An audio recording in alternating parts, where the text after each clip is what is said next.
मुंबईतल्या रेल्वे स्थानकांची ब्रिटिशकालीन नावं आता बदलणार आहेत। यात मुंबईतील पश्चिम, मध्य आणि हार्बर रेल्वेवरच्या एकूण 8 रेल्वे स्थानकांचा समावेश आहे। मुंबईत आज होणाऱ्या राज्य मंत्रिमंडळाच्या बैठकीत रेल्वे स्थानकांच्या नामांतराचा प्रस्ताव मंजूर करण्यात येईल। त्यानंतर हा प्रस्ताव केंद्र सरकारकडे पाठवला जाईल। 15 मार्चपासून साधारणतः 1.5 महिना पंढरपूरमध्ये विठ्ठल पदस्पर्श दर्शन बंद राहणार आहे। गाभाऱ्यात ग्रेनाईट काढण्याच्या कामाला सुरुवात होणार आहे, त्यासाठी पदस्पर्श दर्शन बंद राहणार आहे। या काळात मुखदर्शन सुरू राहील। पंढरपूर श्री विठ्ठल रुक्मिणी मंदिर समिती आणि सल्लागार समितीची बैठक घेण्यात आली। या बैठकीत हा निर्णय घेण्यात आला। सुरगाणा तालुक्यातील वांजुळपाडा गावात दगड लागल्यानं तरुणाचा मृत्यू झालाय। विहिरीच्या खोदकामावेळी फायरमुळे 4 दगड उडाले, त्यातील एक दगड तरुणाच्या डोक्याला लागल्यानं त्याचा जागीच मृत्यू झालाय।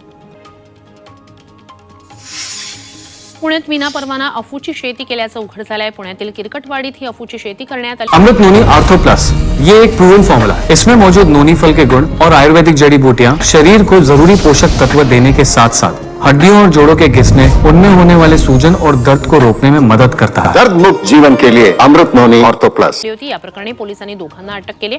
अफूची लागवड दिसू नये म्हणून या दोघांनी कांद्याच्या पिकात अफूची शेती केली होती। पोलिसांनी शेतात धाड टाकत 14 किलो अफूची बोंड लागलेली 178 झाडं नष्ट केली आहेत। पालघरच्या दापचरीमध्ये 1 कोटींपेक्षा जास्त किमतीची विदेशी दारू स्थानिक गुन्हे शाखेनं ताब्यात घेतली। दमण आणि दादरा नगर हवेली केंद्रशासित प्रदेशातून अवैधरित्या दारू महाराष्ट्रात विक्रीसाठी आणली जात असल्याची माहिती पोलिसांना मिळाली होती आणि यावरूनच पोलिसांनी ही कारवाई करत 1,06,00,000चा मुद्देमाल जप्त केलाय। प्रेमाच्या जाळ्यात ओढून अपहरण करत खंडणी उकळणारी टोळी जेरबंद करण्यात बारामती तालुका पोलिसांना यश आलंय। त्यांच्या जाळ्यात अडकलेल्या एका डॉक्टरच्या तक्रारीनंतर ही कारवाई करण्यात आली आहे। या गुन्ह्यात ज्योती कदम, अंकिता भोसले, निलेश बनसोडे, चेतन गायकवाड यांना अटक करण्यात आली आहे। आरोपींना 25 मार्चपर्यंत न्यायालयीन कोठडी सुनावण्यात आली आहे। भंडारा शहरातील टाकळी भागात मित्रानंच मित्राची हत्या केली। दारूच्या नशेत धारदार शस्त्रानं वार करत हत्या केल्याचं चौकशीतून समोर आलंय। पोलिसांनी आरोपीला अटक केली आहे। या प्रकरणी पोलीस अधिक तपास करतायत।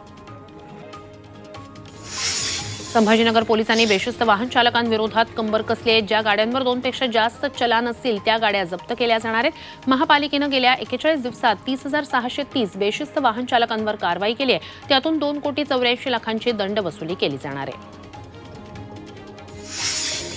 पंतप्रधान मोदींनी ब्रिटनचे पंतप्रधान ऋषी सुनक यांना फोन केला। त्यांच्यात अनेक महत्त्वाच्या मुद्द्यांवर चर्चा झाली आहे। व्यापार, गुंतवणूक, संरक्षण या विषयांवर या दोघांमध्ये चर्चा झाली आहे।